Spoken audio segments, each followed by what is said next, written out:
정치권에서는 그제 이재명 대표의 공직선거법 위반 사건 2심에서 무죄 선고가 나온 이후에 그 파장이 계속되고 있습니다. 어제는 검찰이 선고가 나온 지 하루 만에 이 무죄 판결에 불복해서 상고장을 제출했습니다.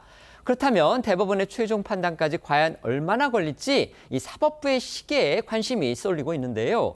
일단 검찰이 신속하게 상고장을 제출한 것을 두고서 이 빠른 재판을 끌어내기 위한 포석이다, 이런 해석이 나오고 있습니다. 네, 이 형사소송법상 상고 제기 기간이요 7일로 두고 있기 때문에 통상 이제 검찰은 상고를 할 때는 이 판결의 내용을 충분히 살펴본 다음에 그 7일이라는 기간에 맞춰서 하는 경우가 많습니다. 하지만 어제 검찰은요, 이 대표 사건 2심 선고가 나온 지 하루 만에 이 대법원에 상고장을 공식 제출을 했습니다. 그러면서 이 항소심 판결의 위법성이 중대하고 도저히 수긍하기 어려워 신속하게 상고했다, 이렇게 밝혔습니다. 이 2심 선고를 인정하기 어렵다는 의사와 함께 이 대법 재판 절차를 신속히 진행하겠다라는 뜻을 보인 거란 해석들이 나오는데요. 어쨌거나 이제 검찰이 상고장을 하루 만에 이제 제출을 함으로써 이 상고장 제출 기한 7일 가운데 상당 시간이 단축이 된 상태고요. 이런 상태에서 이제 본격적인 대법원 심리는요. 고법이 상고장을 받은 날로부터 14일 이내에 이 사건 기록과 증거물을 대법원에 보내게 되고, 이를 받은 이제 대법원이 소송 기록 접수 통지서라는 거를 이제 송부하게 되는데, 그렇게 송부하면 이제 검찰이 그 후로 20일 내로 상고 이유서를 내면서 이 본격적인 심리가 시작이 됩니다. 법조계에선 검찰이 이 상고 이유서 제출도 신속하게 처리할 가능성이 높다, 이렇게 보고 있습니다. 여권 일각에서는요, 이재명 대표가 2심에서 무죄 선고를 받으면서 오히려 대법 재판은 속도를 낼 수 있게 됐다, 또 이런 평가도 나오고 있습니다. 왜 그런 겁니까? 네, 여권에서 주목하는 부분은 이 부분입니다. 이 대표가 2심에서 무죄 판결을 받아서 상고권이 없다는 점에 주목해서 그간 여러 차례 재판에서 비판받아온 지연 전략을 쓰기는 어려울 거라는 건데요. 만약 이 대표가 2심에서 벌금 100만 원 미만을 받아서 피선거권을 지켰다고 하더라도 형량을 이유로 대법원에 상고할 수 있는데, 이때 이 대표에게도 상고장 제출에는 7일, 상고 이유서 작성에는 20일이 똑같이 주어지기 때문입니다. 국민의힘 김기흥 대변인은 이 대표가 유죄를 선고받았을 땐 틀림없이 상고 이유서 작성 등을 핑계로 시간을 최대한 끌어 대법원이 2심 선고 후 3개월 이내 판단을 내리기 어렵게 만들었을 거라고 주장했고요. 여당 법률자문위원장인 주진우 의원도 이 대표가 여러 가지 방법을 통해서 재판 지연 전략을 쓸 수 있었는데 오히려 무죄가 나면서 검찰이 곧바로 상고를 했고 또 상고 이유서도 빨리 낼 거기 때문에 재판이 빨라지게 됐다고 했습니다. 들어보시죠. 이재명 대표가 무죄를 선고받다 보니까 만약 일부라도 유죄를 선고받았다면 이재명 대표 측도 상고를 하면서 상고장이나 상고 이유서를 좀 늦게 제출하는 방법으로 시간을 좀 끌 수가 있거든요. 그러면 최대한 이재명 대표 측에서 끌 수 있는 시간이 27일 정도 있었는데 이제 전부 무죄가 나다 보니까 검찰만 상고를 할 수 있게 된 겁니다. 반면 민주당은 검찰이 선고 하루 만에 상고에 나선 거, 이걸 두고서 불만을 감추지 않고 있습니다. 민주당 이건태 대변인은 어제 오후 서면 브리핑에서 상고장을 제출한 검찰을 겨냥해 역시 내란 수괴 윤석열의 하수인답다고 비판했습니다. 이 대변인은 검찰이 윤 대통령의 구속 취소에는 즉시 항고를 포기하고 이 대표에 대해선 선고 직후에 즉각 상고한 점을 지적하며 검찰의 자충수로 흑역사에 남을 것이라고 했습니다. 박주민 의원도 윤 대통령 구속 취소권과 이번 상고를 비교하며 검찰이 정치적 기소를 하고 있다고 목소리를 높였는데 박 의원의 발언을 들어보시죠.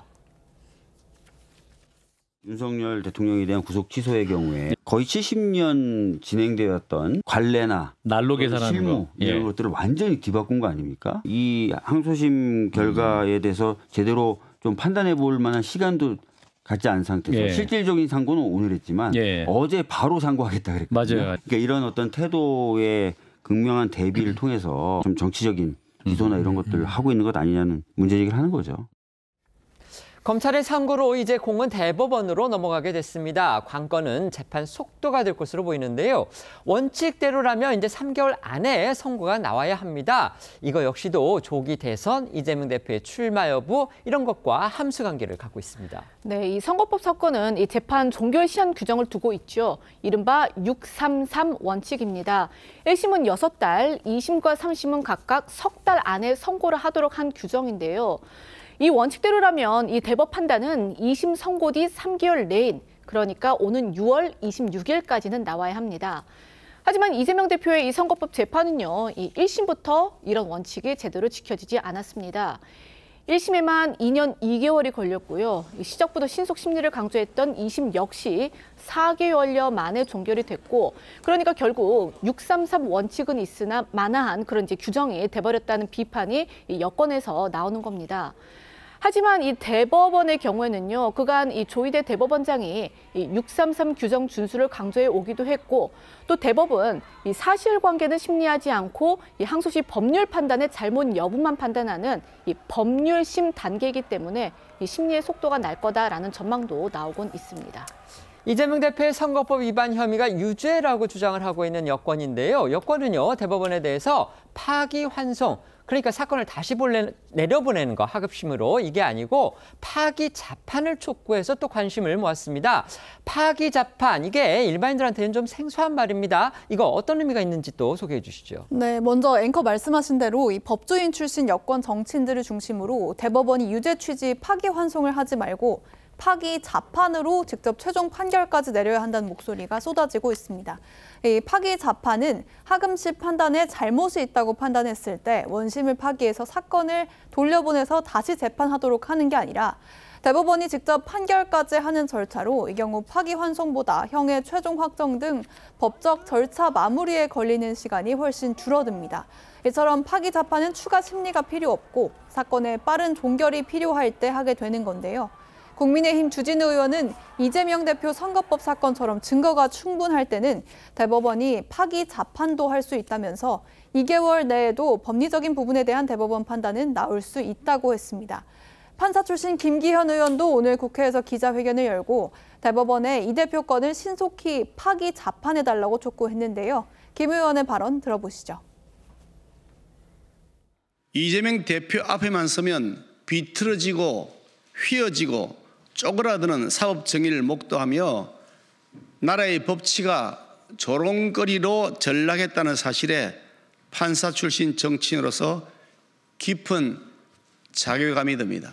대통령 선거 출마 자격과 관련된 사회적 논란이 매우 큰 만큼 대법원은 파기자판을 하는 것이 원칙일 것입니다. 대법원에서는 흔들리는 사법의 권위와 위상, 신뢰를 회복하기 위해서라도 신속히 파기자판하여 주실 것을 요청드립니다.